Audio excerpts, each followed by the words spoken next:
श्री सरस्वत्यै नमः। श्री सद्गुरवे नमः। ओम नमो भगवते वासुदेवाय। वक्रतुंड महाकाय सूर्यकोटि समप्रभ निर्विघ्नं कुरु मे देव शुभकार्येषु सर्वदा। वंशी विभूषितकरां नवनीरदाभां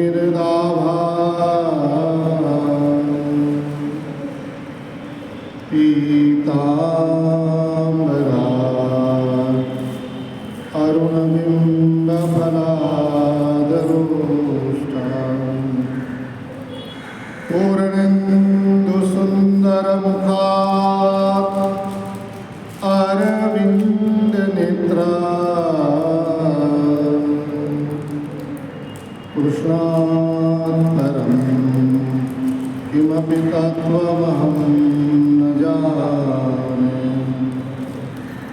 कृष्णस्त्वदीयपदपङ्कजपञ्जरान्ते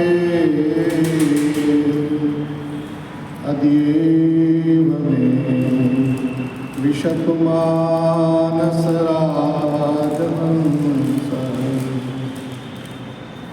प्राणप्रयाणसमये कफवातपित्तैः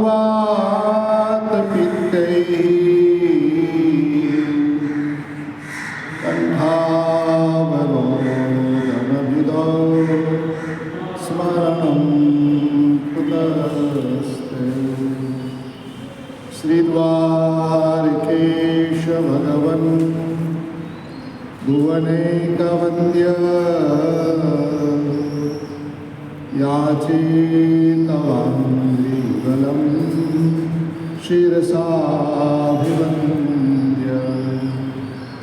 संसारतापपरितप्तमिदं मनो मे स्वानन्दकन्द रसपानरतं कुरुष्व। बोलिए श्री द्वारिकाधीश की जय। श्री बालकृष्ण भगवान की जय। श्री रामचंद्र भगवान की जय। श्री सद्गुरु भगवान की जय। ओम नमः पार्वती पतये हर हर महादेव। हरे राम राम राम हरे हरे। हरे राम राम राम हरे हरे। हरे कृष्ण कृष्ण कृष्ण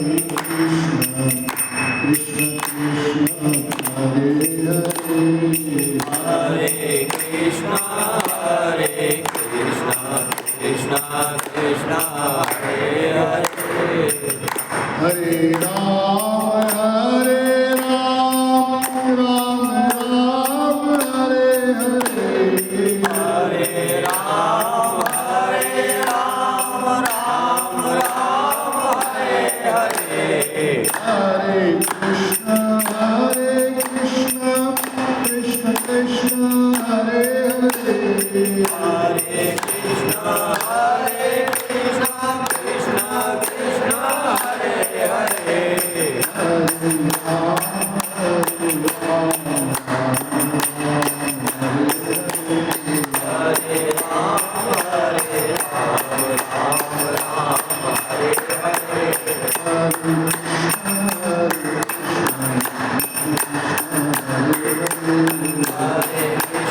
Hare Krishna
सच्चिदानन्दरूपाय विश्वोत्पत्त्यादिहेतवे तापत्रयविनाशाय श्रीकृष्णाय वयं नमः। वासनाद्वासुदेवस्य वासितं भुवनत्रयं सर्वभूतनिवासोऽसि वासुदेव नमोऽस्तुते। गुरुर्ब्रह्मा गुरुर्विष्णु गुरुर्देवो महेश्वर गुरुर्साक्षात् परब्रह्म तस्मै श्री गुरवे नमः। कृष्णं नारायणं वन्दे कृष्णं वन्दे व्रजप्रियं कृष्णं द्वैपायनं वन्दे श्रीकृष्णं वन्दे वृथासुतं श्रीकृष्णं वन्दे वृथासुतं। बोले श्री गोवर्धननाथ की जय, श्री व्यासनारायण भगवान की जय हो, श्री सुखदेव जी महाराज की जय हो, श्री परीक्षित जी महाराज की जय, सब संतन की जय हो, सब भक्तों की जय हो। श्रीमद् भागवत नित्य सत्संग में श्रीमद् भागवत महात्म्य कथा पद्म पुराण से आज हम दर्शन कर रहे हैं। कल देखा नारद भक्ति महारानी का संवाद। नारद जी ने भक्ति महारानी की जो समस्या थी, जो कष्ट था,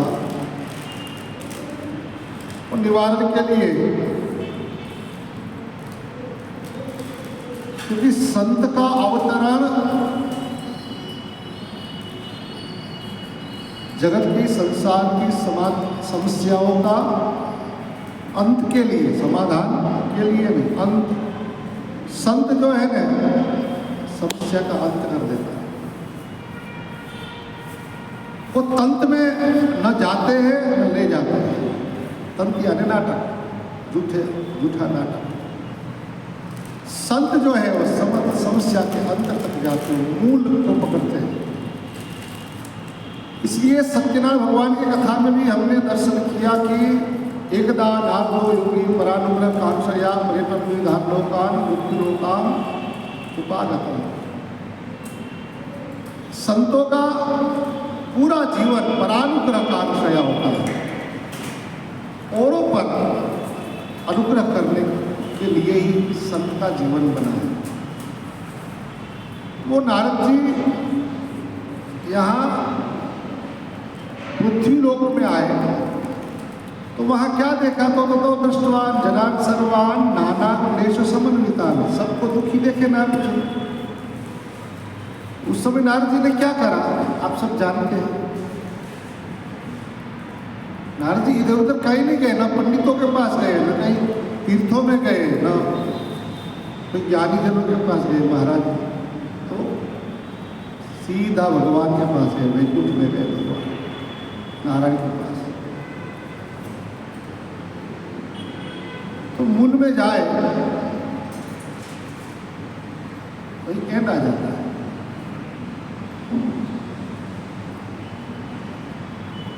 तो संत जो है वो समस्या का अंत ढूंढते। हम लोग क्या है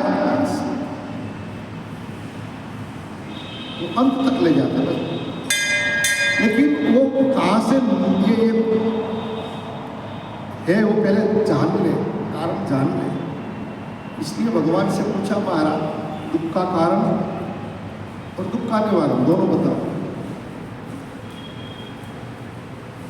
यहाँ भक्ति महारानी को सुना नारद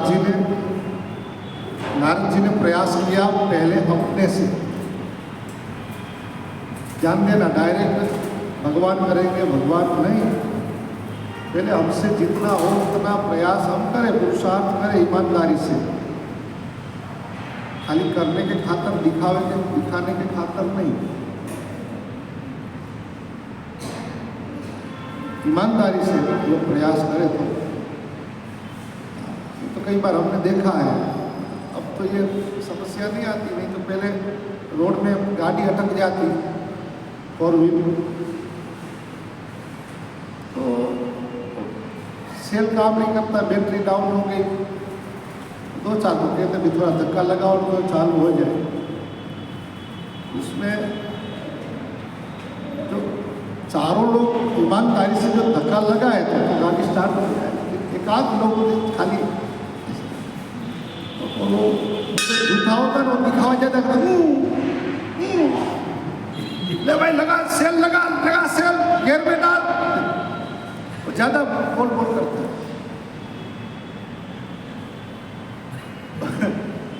ईमानदारी से पुरुषार्थ करने से ही परिणाम प्राप्त होता है।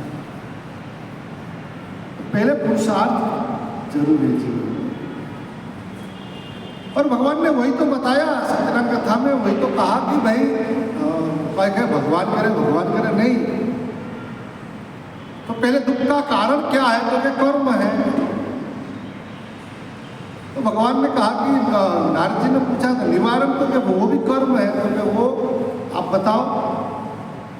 भगवान ने सत्कर्म मतलब सत्यनारायण की कथा सबसे बड़ा सत्कर्म बता दिया। वो सत्कर्म करेंगे तो भगवान नारद जी के पीछे नहीं आए, चल भाई क्या है चल मैं देखो, नहीं वहीं बैठे कर दिए। इस सत्यनारायण भगवान की कथा ऐसे विधि विधान से करेंगे तो उनका जो भी दुख है वो सब निवारण हो जाएगा। और वो सत्यनारायण की कथा क्या है, वो शांति से बैठकर अपने निजी पंडित, पहले तो एक व्यवस्था थी, कुल गुरु कुल पुरोहित, अपने कुल पुरोहित, लेकिन पता नहीं जब हमारे पास कुछ भी नहीं था, हम कुछ नहीं देते थे और पुरोहित राजी हमारे घर आके आशीर्वाद हमको देते थे, हमारा काम राजी खुशी करते थे। और हम उस समय पुरोहित जी को कहते पंडित महाराज जी आशीर्वाद दो, हम कुछ लायक हो जाए और आपको अभी कुछ दे नहीं पा रहे हैं और हमको आशीर्वाद दो कि हम आपको देव बनाए। वही महाराज जी ने आशीर्वाद दिया, धनवान पुत्रवान आयुष्मान। तो और हो गए समाज आज हुआ क्या, कुल पुरोहित को ही पूरा छोड़ दिया। कुल पुरोहित आपका कौन था, नहीं वो पहले थे, वो मेरे दादाजी बुलाते थे, लेकिन अब क्या है कि उसका मुंह बड़ा हो गया है, तेरा दिल छोटा हो गया वो नहीं बोले, उसका मुंह बड़ा हो गया है। वो कहने लगा तू नहीं देगा तो उसका घर संसार है बेचारा, क्या करेगा, तेरे कारण सब जग छोड़ा उनने। तो उनको कमाने का और रास्ता नहीं, जैसे सब कमाते ऐसे वो भी कर सकते थे, ऐसा थोड़ा है। लेकिन उनके बाप दादा ने कहा कि अब हमारी परंपरा, हमारा कार्य और हमारी जो फर्ज है वेद पढ़ना, वेद पढ़कर उस संस्कृति का संवर्धन और प्रचार प्रसार करके पूरा धर्म का जो है आचरण हम भी करें और सबको आचरण धर्म का आचरण सिखाए, धर्म के आचरण में रहे। तो उस कारण ये परंपरा के कारण किसी ने स्वीकार किया, अपना पुरोहित बना और वेद पढ़े। कितने मंत्र होते थे? 250-300 मंत्र, कम से कम 250-300 मंत्र तो पंडित जी लोग कर ही लेते। तो जैसे जैसे मंत्र घटता गया ऐसे ऐसे दवाई बढ़ती गई। पहले मंत्रों की संख्या बढ़ती थी तो दवाई थी ही नहीं, बिल्कुल नाम की निशा नहीं था दवाई। जब मंत्र घटते गए तो दवाई न जाने कितने कितने नाम की कितने रोग बढ़ते गए। मतलब वो दिखाई नहीं देता, सूक्ष्म है, लेकिन आदि दैविक, आदि भौतिक, आध्यात्मिक तीनों प्रकार से आपको पवित्र कर देते हैं। तन मन धन तीनों आपका पवित्र हो जाता है यदि वेद और धर्म के अनुसार हमारा जीवन रहा, यदि कुल पुरोहित की पूजा करी। क्योंकि ब्राह्मण भूखा भाव का, धन का भूखा नहीं। धन का भूखा जो फिरे वो विप्र नहीं। आपके वहाँ 11 रुपया देके आपकी 71 पेड़ी का उद्धार कर देते हैं वो भाई। लेकिन यदि हम न समझे और ऐसी चीज आ जाती तो फिर वो करे क्या? क्योंकि वो मध्य दरिया समुद्र में उसकी नाव अभी जा रही है, न इधर जा पाता है न उधर जा पाते। पार तो होना पड़ेगा ना, अपना संसार तो चलाना पड़ेगा। दूसरा कि आपको भगवान ने दिया है तो देना है, तो दिया है आपके पास है तो दो। और वेद और विप्र, यज्ञ की रक्षा, गाय, ये सब भगवान का शरीर है। यदि उनमें यदि भगवान को आप देख लोगे या देख पाओगे तो ही आप भगवान का दर्शन कर सकोगे। तो नामुमकिन ही है, और कोई रास्ता ही नहीं। तो महाराज नारद जी संत महापुरुष भक्ति महारानी की समस्या सुनकर भक्ति महारानी को कहा कि आप चिंता न करो, आप तो सर्वदा प्रेम रूपिणी, आप सर्वदा भगवान को प्रिय हो। आपका प्रचार प्रसार करूंगा गेहे गेहे जने जने। फिर कहा कि महाराज मेरे ये दोनों पुत्र का जो बुढ़ापा है वो आप वो जो सोए हुए है उसको जगा। तब हम कल देखा कि महाराज वेद घोष किया, वेद की कथा, वेद का अर्थ, वेद का अंत, वेदांत तक वो सुनाई। सब गीता पाठे मुहुर्मुहु, श्रीमद् भगवद गीता का पाठ बार बार सुनाया, लेकिन परिणाम क्या आया? आँख खोले जगे, फिर जम्मा लेके वापिस सो जाए, उठ नहीं पाते थे। चारों ओर देखे बस सो जाए। और फिर नारद जी ने भगवान का स्मरण किया, और भगवान का स्मरण करते योगवाणी आकाशवाणी हुई कि नारद उद्यम सफलस्ते, तू जो उद्यम कर रहा है, तू जो पुरुषार्थ कर रहा है, वो तेरा जरूर उद्यम पुरुषार्थ सफल होगा। इसके लिए सत्कर्म करना पड़ेगा, और वो सत्कर्म आपको संत सत्पुरुष आपको दिखाएंगे। और नारद जी कहते हैं कि सत्कर्मणि गुरुते तस्मिन् सनिद्रा रुददानयो भविष्यति क्षणात् भक्ति सर्वतः प्रसरिष्यति। ये सत्कर्म के प्रभाव से ज्ञान और वैराग्य को पुनः यौवन प्राप्त होगा, जागृत होगे, और भक्ति का प्रचार प्रसार अपने आप होता रहेगा। इसलिए आप वो सत्कर्म करो। इत्याकाश वचः स्पष्टम तत्स तत्सर्वैरपि विस्मृतं नारदो विस्मयं लेभे नेदं ज्ञातम् इति ब्रुवन्। ये आकाशवाणी का ये स्पष्ट सत्कर्म आप करो और वो सत्कर्म सत्पुरुष आपको बताएंगे, वो सबने स्पष्ट सुना। लेकिन नारद जी को विस्मय हुआ कि मैं भी ये सत्कर्म के बारे में नहीं जानता हूँ, वो संत कौन होंगे, वो सत्पुरुष कौन होंगे कि मुझे वो बताए। नारद जी महाराज को विस्मय हुआ और नारद जी कहते अनया आकाशवाण्यापि गोप्यत्वेन निरूपितं किं वा तत्साधनं कार्यं येन कार्यं भवेत् तयोः वो भविष्यन्ति सन्तस्ते कथं दास्यन्ति साधनं मया किं प्रकर्तव्यं यदुक्तं योगभाषया। नारद जी भक्ति महाराज को कहते हैं कि अनया आकाशवाण्यापि, ये आकाशवाणी के द्वारा कुछ गुप्त बात, कुछ गुप्तता में निरूपण किया है, स्पष्ट नहीं किया है। अब वो कौन सा साधन है, वो कौन सा कार्य है, वो कार्य मैं जरूर करूँगा, लेकिन वो गुप्त रूप में जो बताया है मैं भी नहीं जानता हूँ। वो भविष्य के संतस्ते वो संत कौन है वो भी मैं नहीं जानता। कथम दास्य की साधन, कौन सा साधन हमको वो देंगे वो भी मैं नहीं जानता हूँ। लेकिन मया प्रकर्ता योग यदुक्तम योग भाषया, अब मैं वो जो आकाशवाणी ने जो कहा है वो मैं जरूर करूँगा। सुत उवाच, सुत जी महाराज कहते हैं तत्र द्वावपि संस्थाप्य निर्गतो नारदो मुनिः तीर्थम तीर्थम विनिष्क्रम्य पृच्छन् मार्गे मुनीश्वरान्।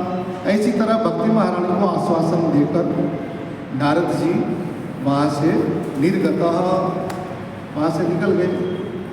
आप चिंता न करो, मैं जरूर ये जो आकाशवाणी ने कहा है, मैं वो सत्पुरुष और सत्कर्म दोनों,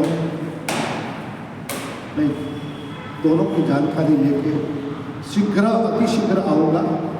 आप हरिस्मरण करो। और नारद जी वहाँ से निकल गए। तीर्थे तीर्थे विनिष्क्रम, एक तीर्थ से दूसरे तीर्थ, अयोध्या, मथुरा, माया, काशी, कांची, अवंतिका, हरिद्वार, अवतिश्चैव, ये सब सप्तेता मोक्षदायिका, मोक्षदायी नगरियों में गए महाराज। जो भक्ति महारानी और ज्ञान वैराग्य का जो दुख है वो दुख से मुक्त हो, तो उस कारण तीर्थे तीर्थे विनिष्क्रम, एक तीर्थ से दूसरे तीर्थ, दूसरे तीर्थ, तीसरे तीर्थ। क्योंकि तीर्थों में भगवान रहते हैं, वहाँ विशेष भगवान की कलाएं,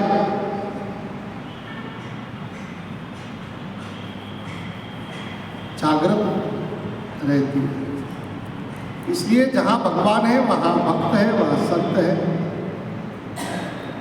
उस हिसाब से तीर्थों में हम भी जाए तो नारद जी का जो लक्ष्य था, नारद जी का जो कार्य था,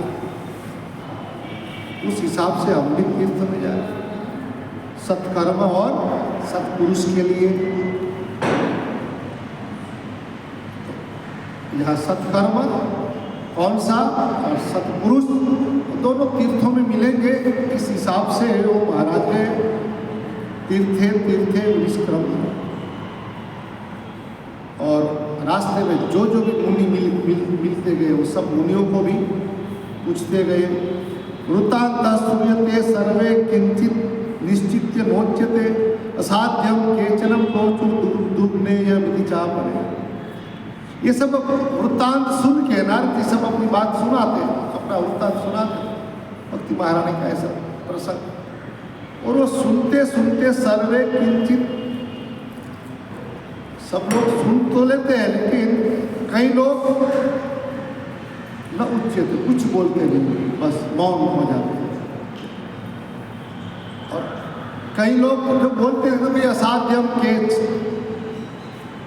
केचन, कई लोग कहते थे ये तो ये मिटने वाली नहीं है, उसकी पीड़ा असाध्य ही रहेगी, मतलब ये ये हमको समझ में नहीं आता है।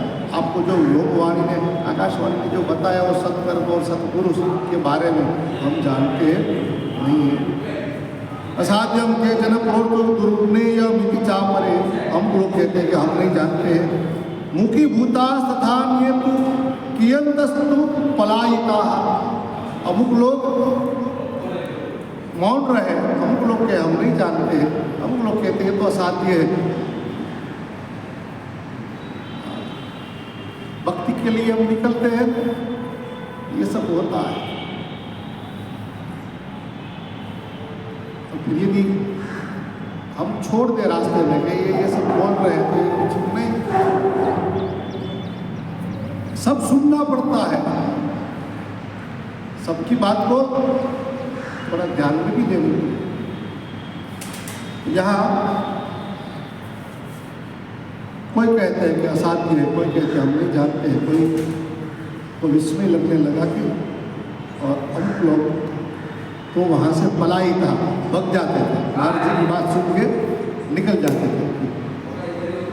हाहाकारो महानासित त्रैलोक्ये विस्मयावह, वेद वेदांत घोषेश्च गीता पाठे विबोधित।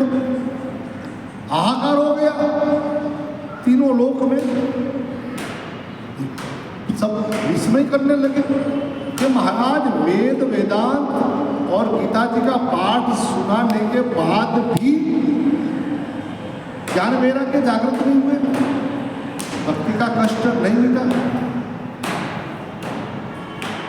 भक्ति ज्ञान विरागानम नोदतिष्ठेत्रिकम यदा उपायो नापरो स्थिति करने करने जपन जना। जहाँ भी नारद जी जाए वहाँ बस वही सुनना मिले कि अब वेद वेदांत गीता ये सब पाठ करने के बाद भी महाराज नहीं हुआ तो अब ये सब उपायों ना परो स्थिति। और कोई इसमें कोई उपाय हमको दिखाई, जो उपाय मेरे दिमाग में थे, जो दवाई मेरे पास थी, मतलब उससे तो मतलब जो दवाई देना चाहते थे वो दवाई तो आप दे चुके हैं। अब और कोई इससे आगे कोई उत्तम दवा मेरे पास नहीं, उत्तमोत्तम दवा आपने दे दी, अब नहीं मिटा उसका, मतलब उसका संकट नहीं, उसकी समस्या नहीं मिटी, तो अब कोई मेरे पास कोई उपाय है नहीं महाराज। योगिना नारदेना भी स्वयं तुम ज्ञायते प्रिय तत्कथम शक्यते वक्तु मितरे इह मानुषै। महाराज नारद, अब सब लोग सोचने लगे कि स्वयं नारद, योगिना नारदेना भी स्वयं न ज्ञायते तो यह, जो चीज स्वयं नारद जी देवर्षि ज्ञानियों में जो उत्तम है, संत शिरोमणि भक्त शिरोमणि स्वयं नारद जी यदि नहीं जानते हैं तो तत्कथम शक्यते, तो ये और कौन इसके बारे में कह सकता है, कौन बोल सकता है? स्वयं नारद जी नहीं जानते। तो शेर के ऊपर सवासर होता है जरूर, ऐसा नहीं। और कभी कभी महापुरुष भी औरों को यशस्वी बनाने के लिए या औरों को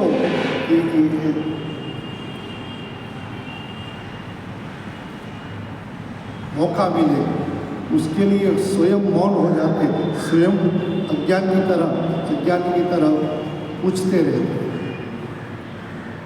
तो यहाँ नारद जी के बारे में सब बोलने लगे कि नारद जी स्वयं नहीं जानते हैं, तो और कैसे, मतलब यहाँ कोई कर ही नहीं सकते, इसके बारे में कह नहीं सकते। तत्कथम शक्यते वक्तुं मितरे मानुषै एवं ऋषिगणैः पुरुष्टेर निर्नियुक्तं दुरासदं ततश्चिन्ताकुरशोथ बदरी वनमागतः।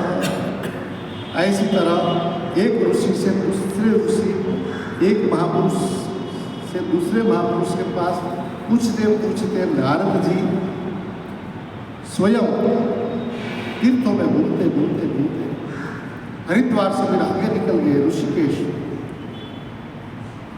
माँ गंगा जी को प्रणाम किया, स्नान किया। ये माँ, आप विष्णुपथगामिनी भगीरथ के उद्धार के लिए और हजारों करोड़ों साधक संत महापुरुष और पापियों के लिए भी महान उतनी ऊंचाई वैकुंठ और आपका प्रिय प्राणनाथ भगवान नारायण को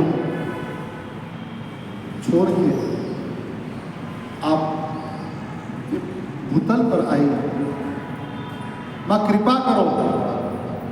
और वही गंगा किनारे किनारे चलते चलते नारद जी कहते हैं कि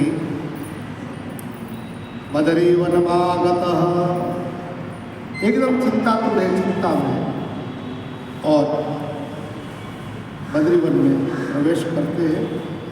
और तावत तदर्श पुरतः शनकादि मुनीश्वरा कोटि सूर्य समाभास उवाच मुनिसत्तमः। ऐसी तरह महाराज बद्री वन में गए, बद्रिकाश्रम में गए, जहाँ भगवान बद्री नारायण नर नारायण के रूप में तपस्या कर भगवान, हाँ भगवान तपस्या कर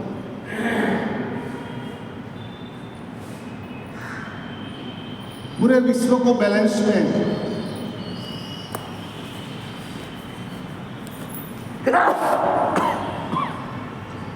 पूरे विश्व में संसार शुभ अशुभ दोनों से भरा है। वो अशुभ तत्व जो है उनके निवारण के लिए स्वयं भगवान पिता है। और घर में भी हम चाहे कि कोई समस्या न आए, हमारे घर में भी जो ऐसा आसुरी वातावरण जो है दोनों साथ में चलता, तो उनकी असर न हो, कम हो, तो उसके लिए घर के बुजुर्ग वडील को चाहिए वो तपस्या में बैठे, तपस्या करें। बद्रीनाथ के बारे में कहते हैं कि भगवान तपस्या कर रहे हैं आज भी, इसलिए साल में 6 महीना भक्तों को दर्शन देते हैं, 6 महीना। ऐसी तरह तपस्वी लोगों को भले लोक कल्याण के लिए समाज में आए, लेकिन आधा टाइम, आधा समय स्वयं के लिए ही रखें। यहाँ बद्रिका भगवान बद्री नारायण 6 महीना बाट बंद रहता है, 6 महीना दर्शन के लिए। और उस समय हमने सुना है कि वहाँ जो पुजारी लोग पूजा करते हैं तो इतनी ठंडक जो होती है, उस ठंडक में भी भगवान को चंदन का पूरा लेप पूरा करते। तो वहाँ पूछा जाता है कि महाराजा इतनी ठंडक में भगवान को ये चंदन, इतनी ठंडक, तो भगवान तपस्या करते तो तब के कारण इतना ये गर्म रहता है 24 घंटा। चंदन से शीतल भगवान इसके लिए, तो चंदन बद्री विशाल बद्रीनाथ को वहाँ लेपन किया जाता है। चंदन से हमारा जो दिमाग है, हमारा मन जो है वो भी थोड़ा ठंडा है। तो बद्रिकाश्रम में महाराज आए नारद जी, वहाँ सनकादि ऋषिराम तदर्श, सनकादि ऋषियों को देखा, और सनकादि ऋषियों को देखकर नारद जी कहते हैं, नारद उवाच इदानीं भूरिभाग्येन भवद्भिः संगमो भवत् कुमाराब्रुवतां शीघ्रं कृपां कृत्वा ममोपरि। ऐसी तरह नारद जी कहते हैं कि महाराज अब हम पर कृपा करो। नारद जी भक्ति महारानी का ये दुख लेकर अब जा रहे थे, वहाँ पहुँच गए तो वहाँ सनकादि मुनियों ने पूछा कि महाराज इतना चिंतातुर आप कहाँ जा रहे हो? ये पूरा वृत्तांत नारद जी ने सुनाया और नारद जी कहते हैं कि मैं इसलिए आया हूँ आपके पास, अब इदानीं बुरी भाग्य है, मेरा बहुत सौभाग्य, मेरा सद्भाग्य। इसलिए संत लोग कहते हैं कि मनुष्य जीवन जो मिला है वो हमारा भाग्य है, वो हमारा भाग्य। लेकिन हम धर्म अनुकूल जीवन जीते जीते हमको भगवान का दर्शन हो जाए वो सौभाग्य है। लेकिन भगवान का दर्शन होते होते दर्शन के बाद तो सौभाग्य है, लेकिन भगवान का दर्शन करने के बाद यदि कोई सच्चे संत का दर्शन हो जाए वो जीवन का परम सौभाग्य है। क्योंकि भगवान कहते हैं कि मैं मेरे संतों को छोड़ के कदापि मैं कहीं नहीं जाता, मैं संतों के पीछे पीछे पीछे जाओ, जहाँ जहाँ संत सिधाओ दो वही संत सदा अति प्यार। तो कहते हैं कि महाराज संत के लिए भगवान का पूरा जीवन है। तो जब संत मिल जाए तब जीवन का परम सुख, जीवन का परम सौभाग्य समझना।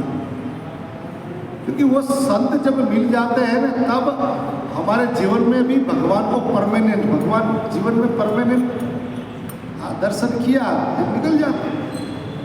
लेकिन यदि संत के द्वारा या संत के साथ जो आप जीवन में रहे तो भगवान आपके साथ भी परमानेंट हो जाते हैं।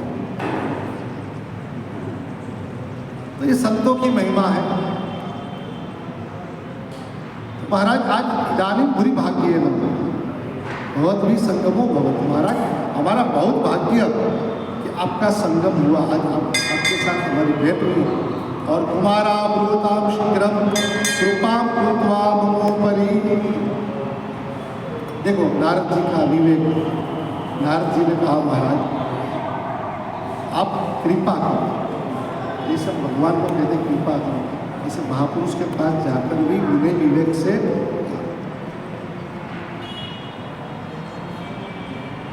तो कैसे महापुरुषों के पास जाया जाए और वहाँ जाके कैसे प्रश्न पूछा जाए, तो सब विवेक। हमारा शास्त्र भागवत रामायण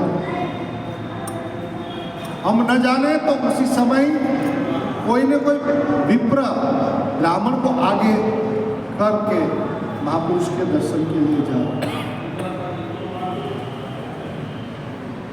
दशरथ जी ने सुना विश्वामित्र जी आए,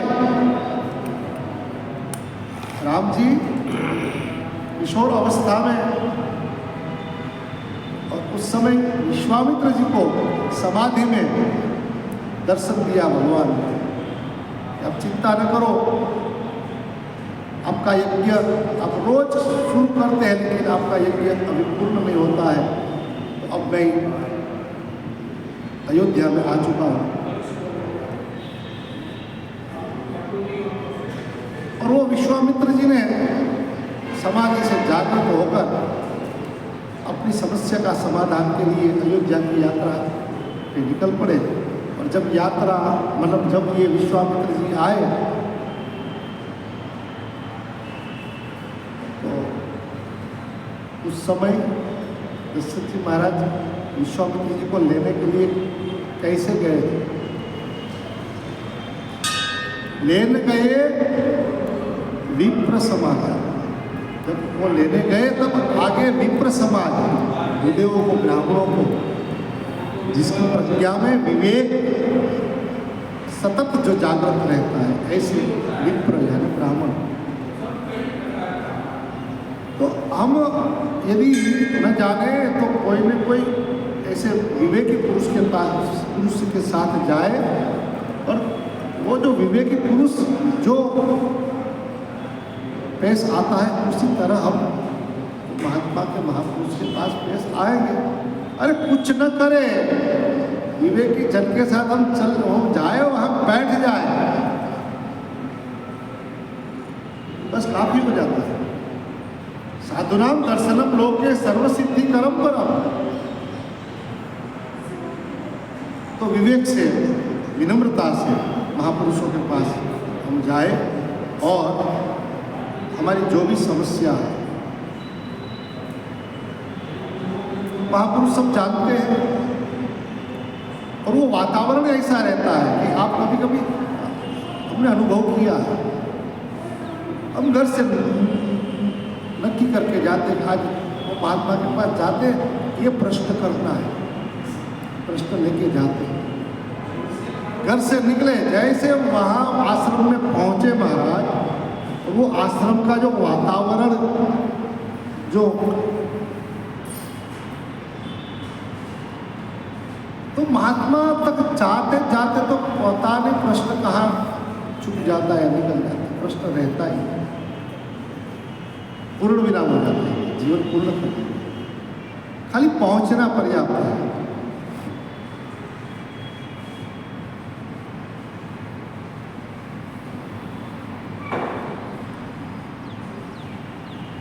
और प्रश्न यदि आपको करना है तो विवेक से प्रश्न करें। महापुरुषों के पास ऐसा प्रश्न करो कि कोई प्रश्न रहे ही नहीं। या नारद जी महाराज कहते हैं कि महाराज अब तुम्हारा ब्रुवताम शीघ्रम, अब जल्दी से, अब देर न करो महाराज, मेरी यह समस्या है, मैं इसलिए चिंता थी, मेरे लिए नहीं हूँ, मैं इस संस्कृति के लिए, मैं भक्ति के लिए, मैं धर्म के लिए, मैं ज्ञान और वैराग्य के लिए। और ये यदि ज्ञान और वैराग्य नहीं रहा तो हम सत्पुरुषों के लिए जीवन में तो कुछ नहीं रहा। जैसे लोभी के जीवन में से धन चला जाता है, जैसे वो बेकार हो जाता है। मणिधर सर्प की अंदर ऊपर जो सर पे रही हुई जो मणि है, कोई मणि ले जाता है तो सर्प बेकार हो जाता है, तालाब सूख जाता है और मछली की जो दशा हो जाती है। ऐसी तरह सत्पुरुष साधुजन सतजन के लिए तो ज्ञान और वैराग्य तो उसकी सबसे बड़ी पूंजी है, धन है, आभूषण। तो महाराज आप जल्दी हमको कृपा करो। भवन्तो योगिनः सर्वे बुद्धिमन्तो बहुश्रुताः पंचआयन संयुक्ताः पूर्वेषामपि पूर्वजाः। महाराज आप तो भवन्तो योगिनः, आप सब योगी है, बुद्धिमन्तः, बुद्धिशाली भी है महाराज, महान योगी हो, बुद्धिमान हो, और आप विद्वान भी हो, बहुश्रुता, बहुत सुनने वाले जो है उसको बहुश्रुता कहते हैं। और जो जिनने बहुत सुना है वही विद्वान है। तो महाराज आप विद्वान भी है,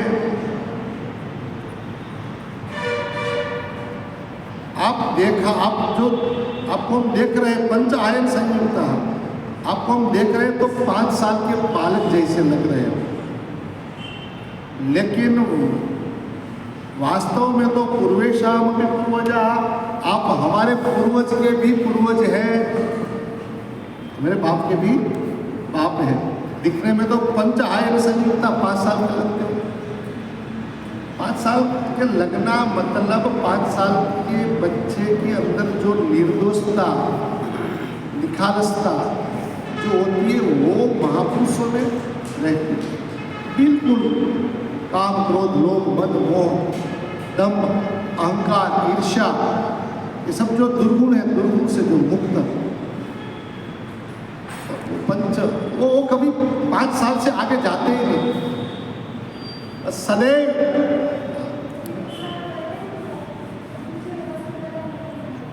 तो महाराज यहाँ 5 साल के आपको मतलब कहने का वो है कि महाराज आप ज्ञान, भक्ति और वैराग्य से परिपूर्ण है महाराज। आप में कतई कभी भी ये जो दुर्गुण है वो दुर्गुण आप में, अरे आप में तो नहीं, लेकिन आपके साथ भी कोई जो रहता है उनमें भी वो दुर्गुण रहता है। महाराज आप 5 साल के लग रहे हो, लेकिन आप पूर्वजों के भी पूर्वज हैं। सदा वैकुंठ निलया हरि कीर्तन तत्परा लीलामृत रसोन्मत्ता कथा कथा मात्रेक जीवन। यहाँ नारद जी महाराज कहते हैं सदा वैकुंठ निलया, आप सदा ने माने हमेशा ने माने वैकुंठ ही चाहते हो।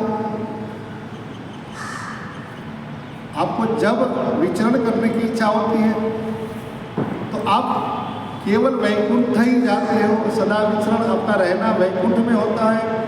हरि कीर्तन तत्परा, बाकी तो आप हरि कीर्तन में तत्पर है, जहाँ हरि कीर्तन होता है वहाँ आप लीला अमृत रसोन्मत्ता, भगवान की लीला रूपी अमृत में आप उस रस में उन्मत्त रहते हो। जैसे व्यसनी अपने व्यसन में जैसे, ऐसी तरह लीला अमृत रसोन्मत्ता उन्मत्त हो, लेकिन भगवान की लीला के गायन में श्रवण में जो रस, उस रस पाकर आप उन्मत्त रहते हो 24 घंटा लीला अमृत रसोन्मत्ता।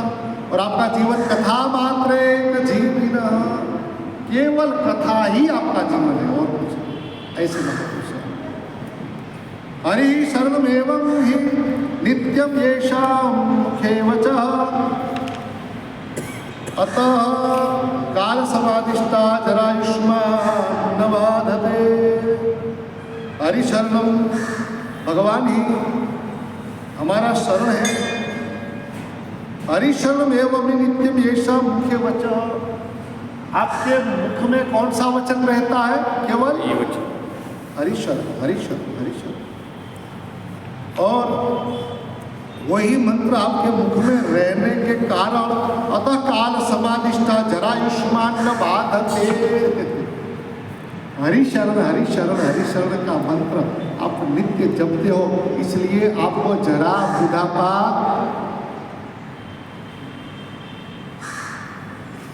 है नहीं और जीवन में कभी आएगा भी नहीं। इसलिए हम संतों के जीवन में देखते हैं 24 घंटा पुरुषार्थ करते हैं, मेहनत करते हैं। सुबह से ब्रह्म मुहूर्त में जग जाते हैं और रात्रि को पता नहीं, जगने का पता है उनका लेकिन आराम का पता नहीं। और सुबह से लेकर रात तक न भोजन की परवाह, न पानी की परवाह, न कोई परवाह।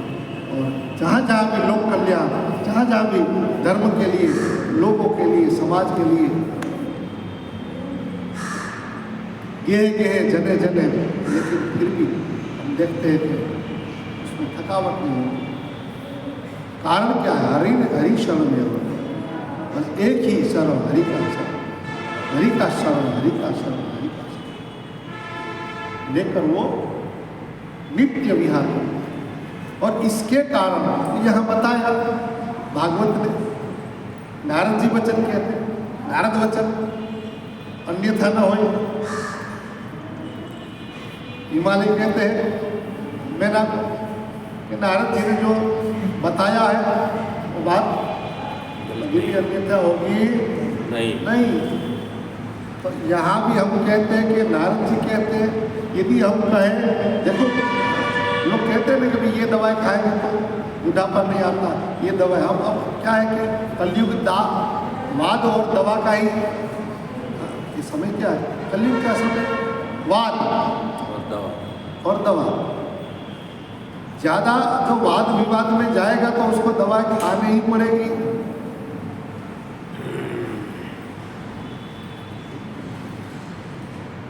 तो महाराज अमुक महाराज इंजेक्शन ऐसा आता है, इंजेक्शन दे दो तो आप बूढ़े दिखोगे नहीं ऐसा।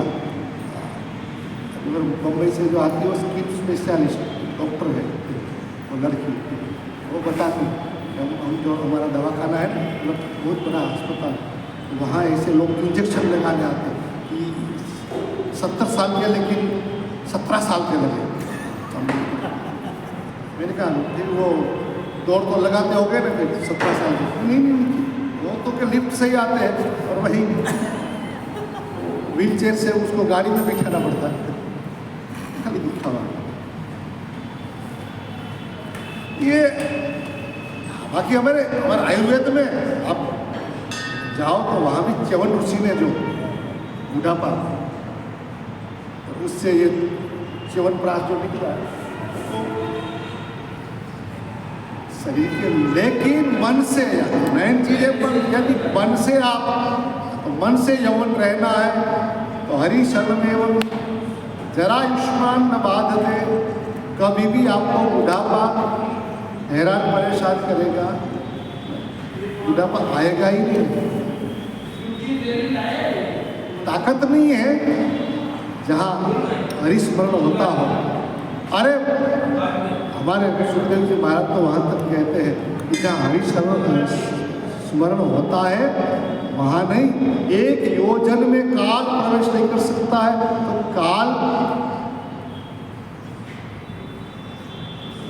रोग, जरा, ये सब तो उसके बेटे बच्चे हैं परिवार में। काल तो वहाँ पे है ये सब का, तो काल में प्रवेश कर सकता है तो उसके बेटे बच्चे को तो कहाँ, तो रोग, शत्रु, भय, पीड़ा, तो भगवत तो भाई वातावरण जो है काल को भी वहाँ से जाना पड़ता है, प्रवेश नहीं कर सकता, वातावरण ऐसा। जैसे लक्ष्मण जी ने रेखा लगाई और लक्ष्मण जी कहते हैं कि ये रेखा, माँ आप भी रेखा के अंदर रहना। क्यों? ये रेखा का प्रभाव क्या है, प्रताप क्या? क्योंकि ये रेखा अंदर वाले को बाहर नहीं जाने देता, बाहर वाले को अंदर नहीं जाने। और ये दुर्गुण जो है ना वो सब बाहर वाले हैं, अंदर वाले है ही नहीं, अंदर वाले है ही नहीं। अंदर तो के शुद्ध बुद्ध चिन्मयानंद स्वरूप आत्मा, आत्मा प्रकाश, प्रकाश की वहाँ तेरा कोई अंधकार है ही नहीं है, भूल में अंधकार है ही, तो अज्ञान के कारण लग रहा है अंधेरा। तो ये दुर्गुण बाहर के हैं, वो तो हमने उसको मेहमान बनाया है, न्योता दिया है, आइए आइए आइए, वेलकम। वो आप प्रेम से बुलाएंगे तो भाई, और ऐसा कोई सम्मान नहीं देते हैं और उनको आप सम्मान दो ना तो आपके लिए तो वो वाह। तो यहाँ ये दुर्गुण जो है ना बाहर का है, विदेश से आयात किया हुआ है, वो हमारा स्वदेशी नहीं है। तो भाई वो आया कहाँ से है? हाँ, वो अर्जुन प्रश्न करता है हमारा, अतः के न प्रयुक्त तो जब पापम करती पुरुष, भगवान आप बताओ ना कि पाप क्यों कर रहे हैं? तो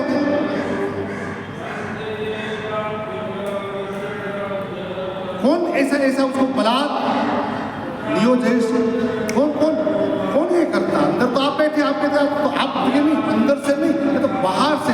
तो संगात संजायते कामम,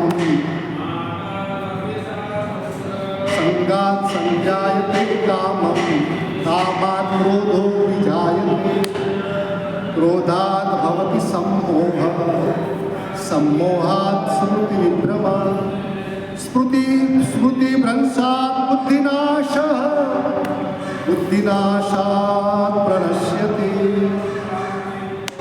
महाराज ये बाहर का है, दुर्गुण बाहर से आयात किया हुआ है, अंदर से नहीं।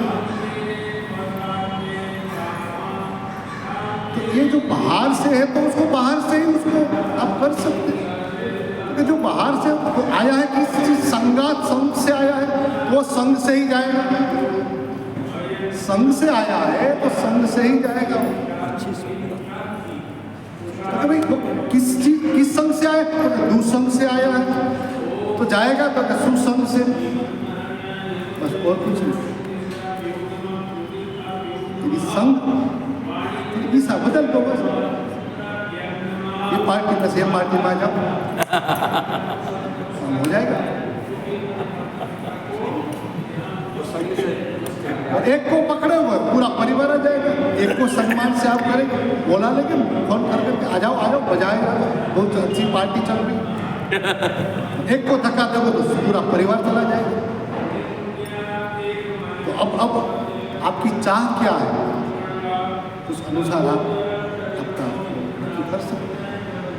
तो संगात समझाए थे, काम कामत को दूरी खाए थे।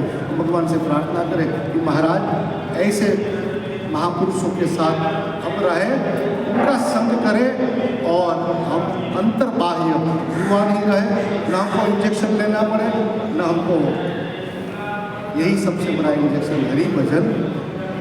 भज मुरली मनोहर नंदलाला, भज मुरली मनोहर नंदलाला, भज गोविंद गोविंद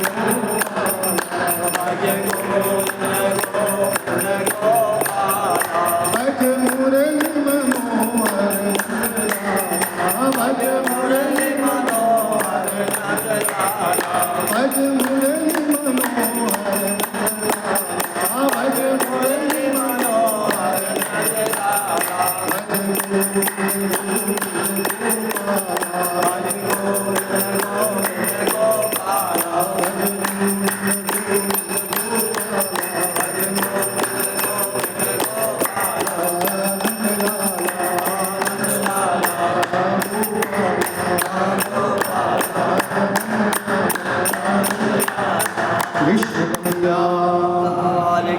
भवे भवे